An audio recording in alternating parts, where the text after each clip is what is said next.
I asked ChatGPT to predict UEFA Euro 2024. First of all, I had to make sure ChatGPT knows what it is. It did a pretty good job explaining it, even saying it's going to be in Germany this year. I then asked if it knows which teams participate this year, and it got it all correct. It even gave me a fully detailed preview of the entirety of the tournament.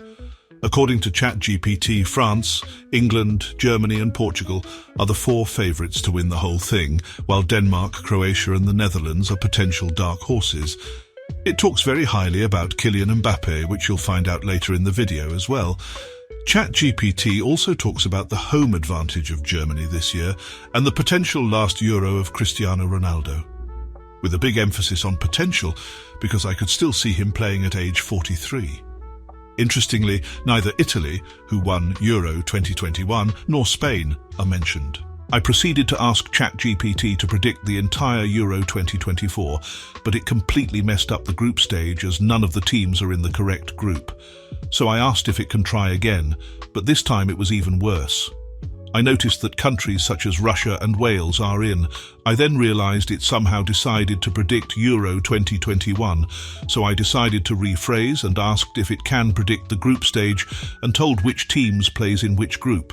But that didn't really go as I expected, because it decided to get lazy and wanted me to predict the matches myself.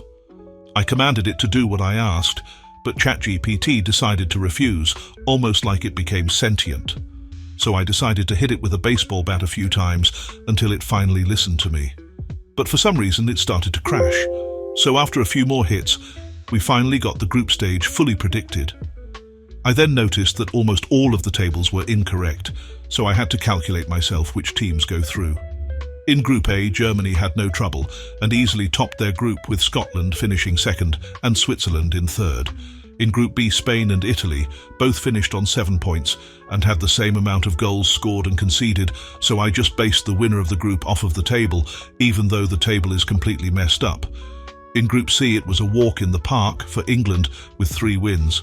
Interestingly, both Denmark and Slovenia finished on 4 points, with Denmark finishing second due to a better goal difference. Serbia losing every match in the group is also a bit of a surprise. In Group D, both the Netherlands and France finish on 7 points. France wins the group because they scored more than the Netherlands, thanks to one obvious man in the team. In Group E, no team stood any chance against Belgium. Ukraine finished second because of a 2-1 win over Slovakia. In Group F, Portugal was obviously going to top the group.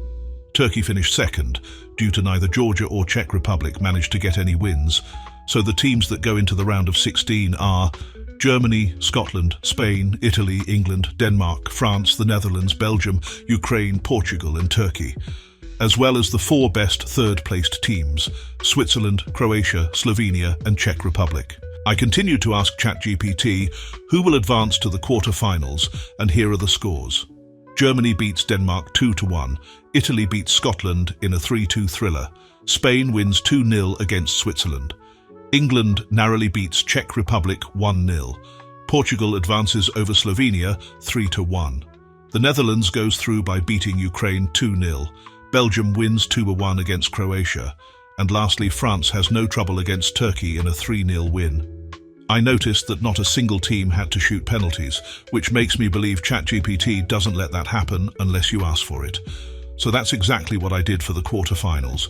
The quarterfinals start off with the host nation Germany losing to Spain 1-0. Portugal beats the Netherlands 2-1. Belgium and France went all the way to penalties after a 2-2 draw. Belgium nearly done it, but France scored 1 penalty more. I wonder who scored the final penalty, and to round off the quarterfinals, it's England who loses 1-0 to Italy, which means still no trophy for Harry Kane.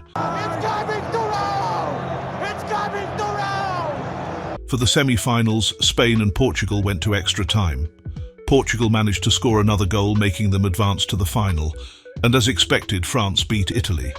And just like Euro 2016, the final is going to be between Portugal and France. And in the final, France seems to have no trouble with Portugal, beating them 3-1. France wins their 3rd Euro title. And remember what I said at the start of the video. I asked ChatGPT to tell me who the top scorer of the competition will be, and it couldn't be none other than the man himself, Antoine Griezmann.